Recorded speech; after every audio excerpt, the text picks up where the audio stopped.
Hey everyone. So, in the video I had posted earlier today about the wolf and his journey home,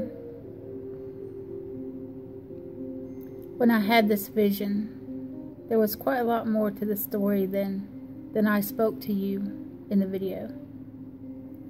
So in this video, I want to take a moment to elaborate and tell you a little bit more about the journey of this wolf. You see, at some point in this wolf, in his lifetime, not this one, in many lifetimes back, this wolf had it all.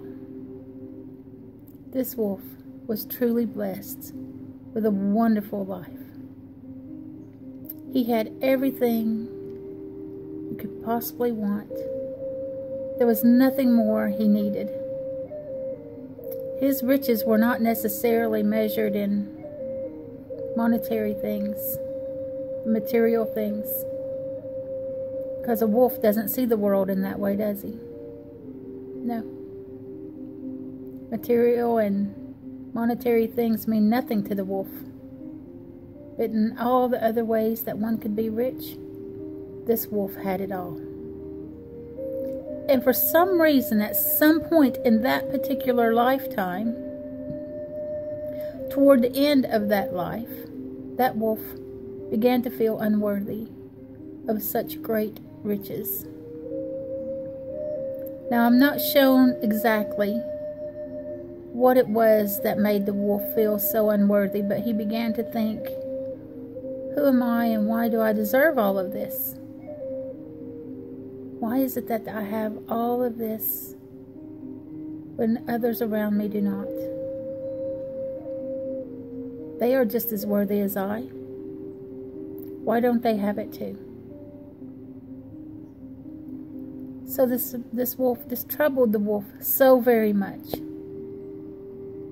It troubled him for actually the rest of his days in that lifetime. He couldn't let go of that, wondering why he had something that others that were just as worthy as him did not. So he sentenced himself to the next life as far away from all of those riches that he once had, his mate. He sentenced his life as far away from his mate as possible. He wanted to prove that he was just as worthy. He wanted to feel worthy of having all of the things that he had. He knew that the journey back to his mate would be long and hard. What he didn't realize is how long and how hard. After all, he's a wolf. He is so strong and determined. The wolf can accomplish anything he sets his mind to. He is fearless and ferocious and will go after what he wants. And when he does, he has it. He gets it. Right? Little did he know how hard the journey back home would really truly be.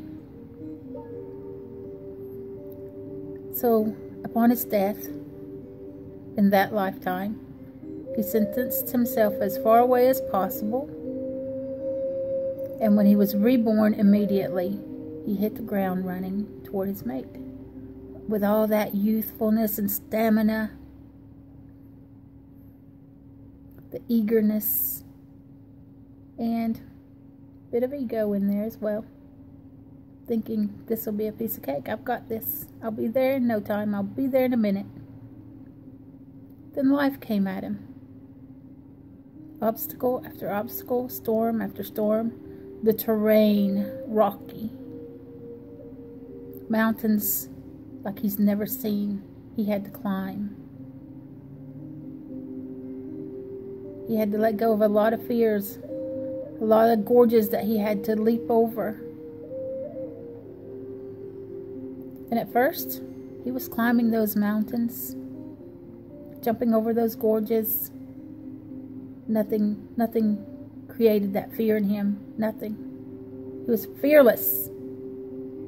But as time went on, and there was mountain after mountain after mountain, gorge after gorge after gorge, deep, each one deeper than the other, he became tired. His energy was running low. He was feeling a bit beaten by this life that he chose. And at least 2 or 3 of those lifetimes, it did kill him. He met his death before he reached his destination. And so this next time when he came into this life right here, right now, again, he hit the ground running, fearless, but tired. There's a knowing inside of him, like this beacon of light. And across the world is this other beacon of light. And they are communicating with each other. They feel each other. They know that the other exists. And he continues to walk toward that light. The one that matches his own. The one that calls to him. But let me tell you, in this lifetime, he is beaten. He has been beaten down so hard. He can barely lift one foot in front of the other. But he continues to do so. He continues to move forward. There's nothing more he'd really like than to just lay down and quit and give up. Maybe try it again in the next one. But there's this knowing inside of him. That memory of what he once had. You see, he knows it exists. He knows it's true. He knows that he can have it again. And that's what keeps him moving forward. That knowing that he could be so close and that at any minute he could reach the top of that hill. He could come around that bend and reach the top of that hill and see home. That knowing that it exists is the thing that keeps him moving.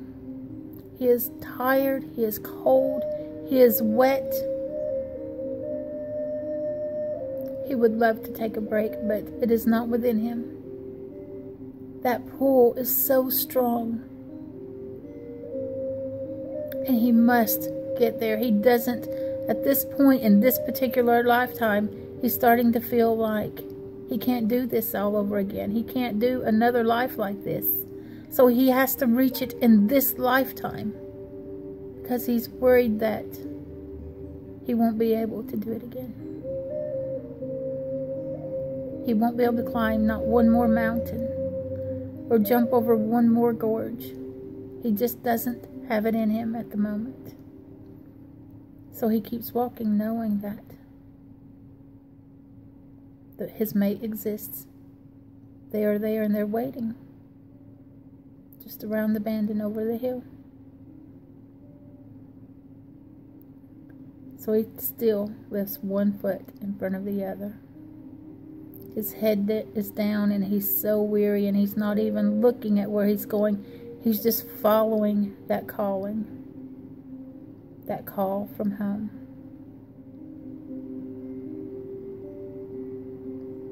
And he's going to be there. He's going to get there. He's so close. He can feel it. The closer he gets with every step forward, that calling just rings louder and louder and louder and louder. He's so close. He can smell. He can smell her. He can taste her in the wind. He knows she's there, waiting.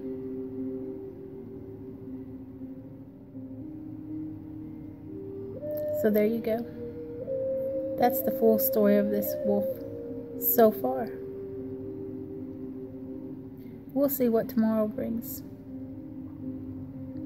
Remember, you have the power to create the world you've always dreamed of. Get outside, touch the earth, cleanse your space through your meditations, and remember, nothing is impossible.